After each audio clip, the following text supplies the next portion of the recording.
প্রিয় দর্শক, সালাম আলাইকুম। আশা করি সবাই ভালো আছেন।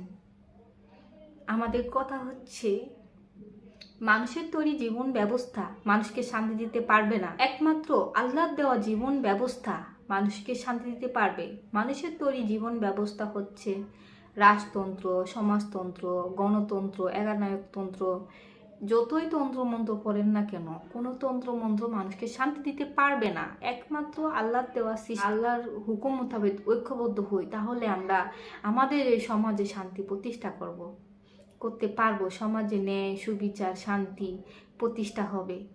যে সমাজে মানুষ দরজা খুলে ঘুম আসবে, স্বর্ণের দোকান খোলা রেখে নামাজে যাবে, চুরির কোনো আশঙ্কা থাকবে না, স্বর্ণ অলংকার পরিত অবস্থা নারীরা শত শত মাইল হেঁটে যাবে, তার মনে আল্লাহ এবং বন্য জন্তুর ভয় ছাড়া আর কারো ভয় থাকবে না, এমন একটি সমাজ চাই।